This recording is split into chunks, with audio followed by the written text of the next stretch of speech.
स्वाध्याय में आचार्य भगवान बता रहे हैं सुरेशन जी, स्वाध्याय परम तपः। क्या कहा?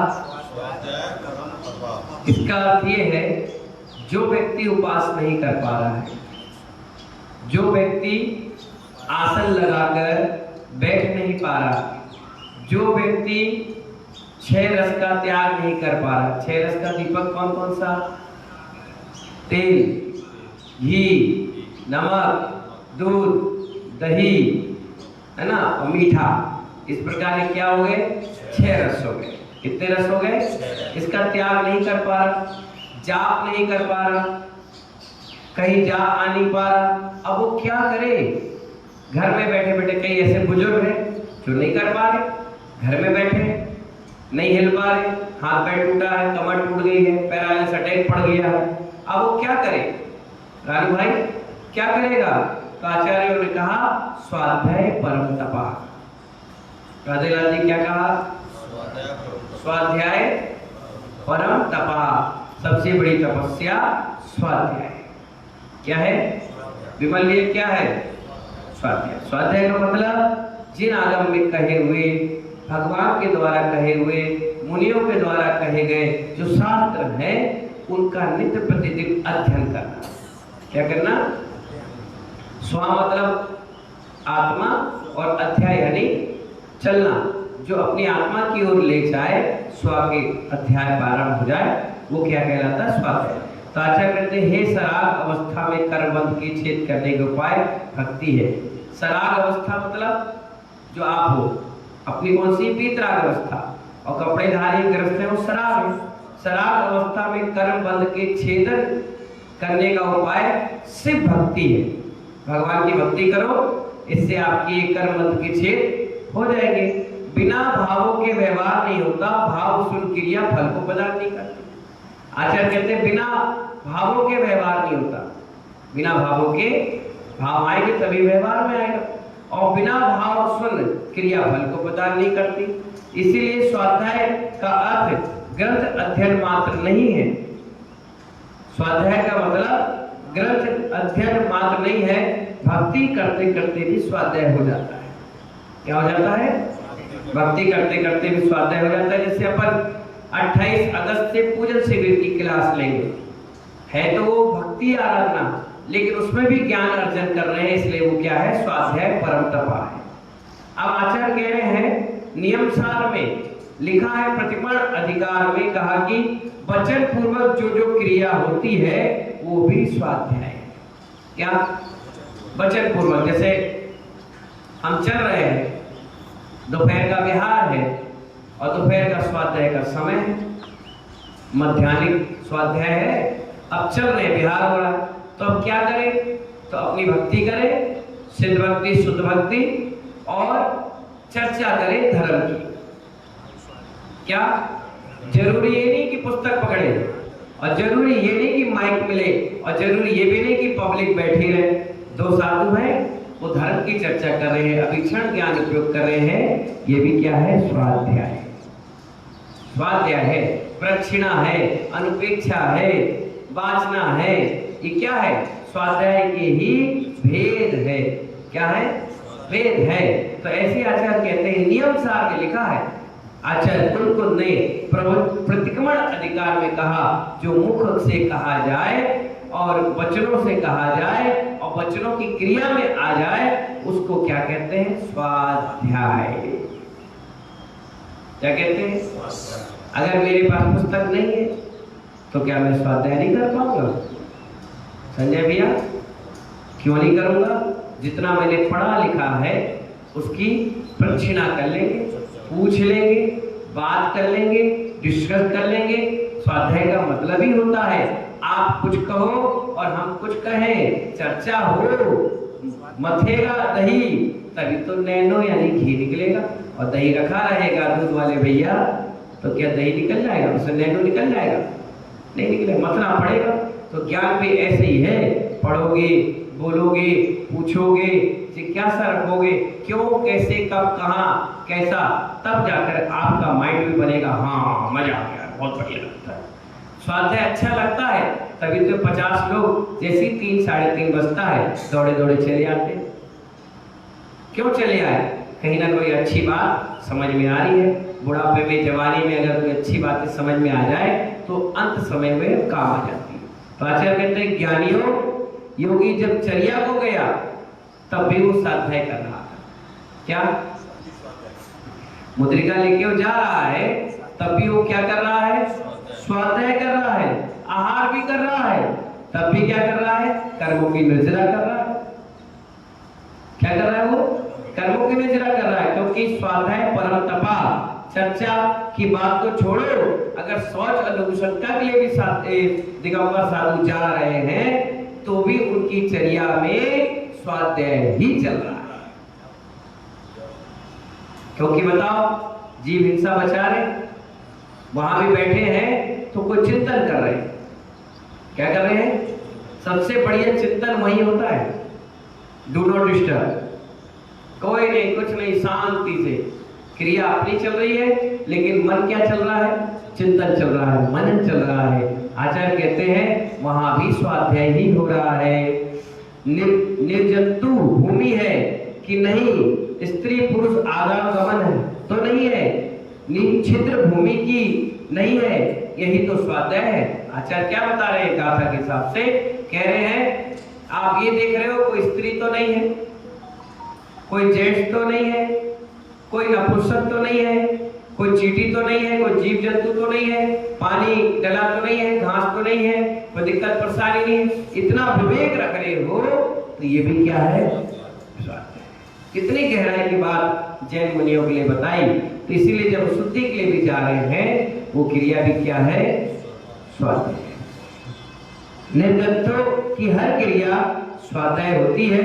श्रावक को पढ़ना होता है, निर्गंथों का स्वाध्याय होता है। श्रावक पढ़ के स्वाध्याय करते हैं, श्रवण चलते चलते स्वाध्याय करते हैं। क्या करते हैं? चलते चलते। कोई उनकी जैसे यहाँ आए बैठे तो बैठते पहले क्या किया? मार्जन किया। तो आपने देख कर सीख लिया। कमंडल उठाया तो मार्जन करके उठाया। पैदल चल रहे, नीचे देखकर चल रहे हैं। आहार कर रहे हैं, सोच कर रहे हैं। किसी के आहार करके आ भी रहे हैं तो देख कर आ रहे हैं, त्याग करके आ रहे हैं। किसी से गुस्सा नहीं कर रहे, किसी से कुछ नहीं बोल रहे। ये भी तो चलता फिरता ही स्वाध्याय है। क्या है ये? सीखने के लिए जहां मिले निर्गंथ साधु से वो स्वाध्याय है। मैं यदि देखकर नहीं चलूंगा, जीवों को पीड़ा होगी। मन में दया भाव आई, क्या आई? दया भाव आई।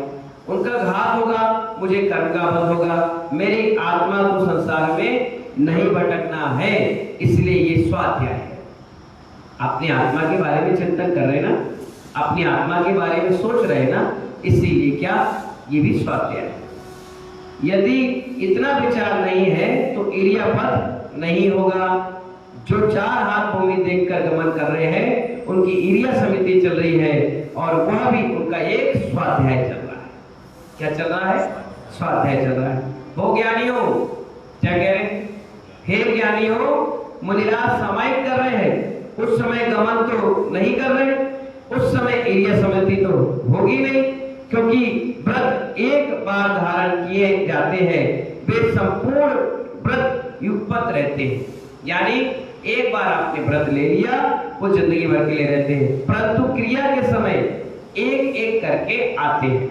जैसे कोई कहे मैं तो सिर्फ 28 मूल गुण के मुनिराज को मानता हूं। क्या कहा? जोर से बोलिए।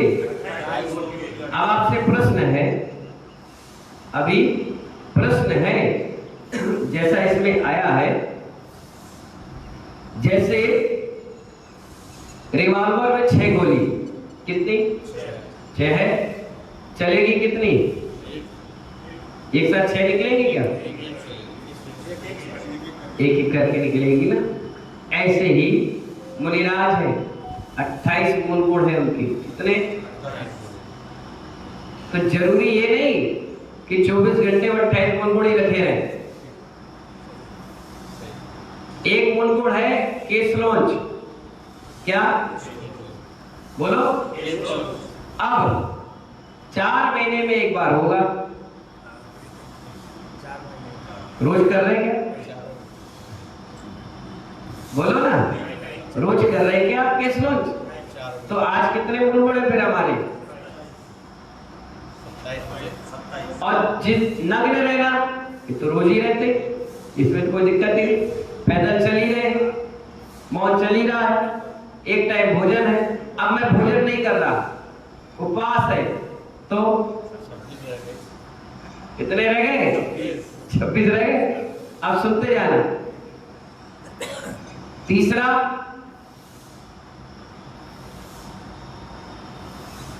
केसरोच हो गया। दूसरा, उपवास हो गया। अब चल ही नहीं रहे, कमरे में बैठे, बिहार ही नहीं हो रहा, एरिया समिति वाला कोई काम ही नहीं है। फिर कितने रह गए? शौच के लिए नहीं गए, 3-3 4-4 दिन उपवास हो गया। फिर अब बात ये समझिए, कहने वाला भले ही कह देता है मैं तो 28 मूलगुण को देखकर नमस्कार करता हूं, यानी 4 महीने तुम्हें नमस्कार करने में टाइम लगेगा, क्योंकि जब तक तो 28 ही रहेंगे। बोलो, प्रश्न है आपसे, अभी कितने हैं? अभी हमारे मूल रूप से 28 है, लेकिन उसका पालन जब जब हमें करना होगा उसी हिसाब से हो जाएगा। इसीलिए उनको 28 मूलगुणधारी कहते हैं। क्या कहते हैं? जिस समय जिसकी जरूरत पड़े उसका उपयोग कर लेते हैं, वो हमारे नियम में है। इसके अतिरिक्त कोई भी क्रिया हम नहीं करते। अब ये नहीं कि 6 महीने में केस रोज करें। दिन में एक बार भोजन का नियम है तो एक ही टाइम करेंगे, 2 टाइम नहीं करेंगे। पैदल का नियम है तो पैदल ही चलेंगे, नग्न का नियम है तो नग्न ही रहेंगे, है ना?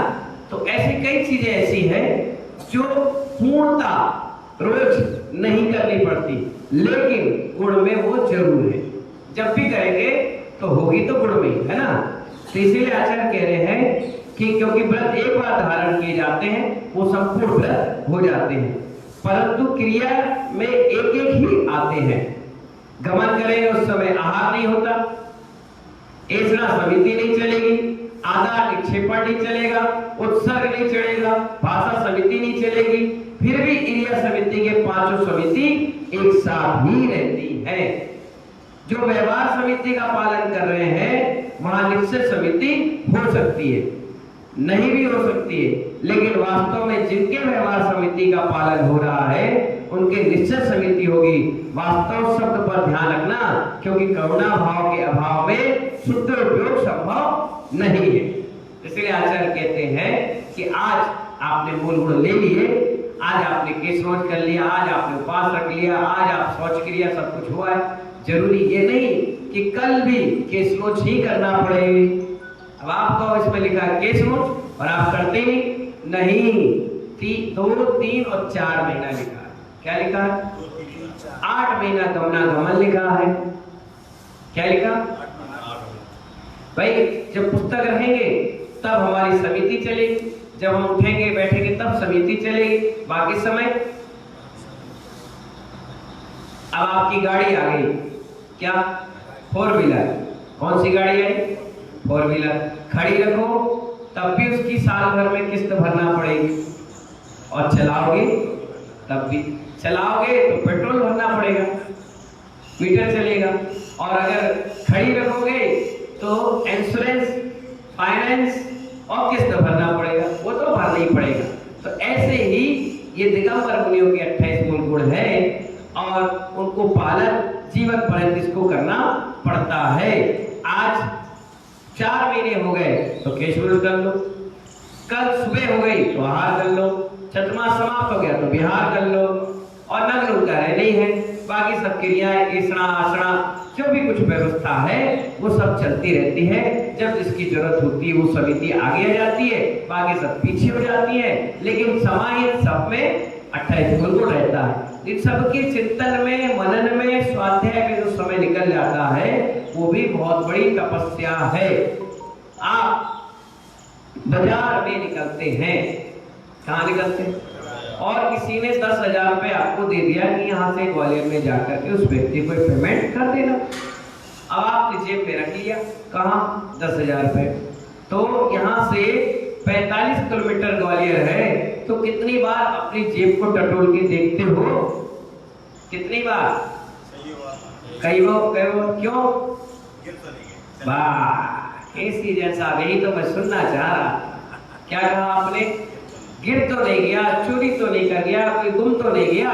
इसी प्रकार 28 मूल गुण हमारे पास हैं और हम रोज एक बार उनको देख लेते हैं कि कहीं हमारे कम तो नहीं हो गए।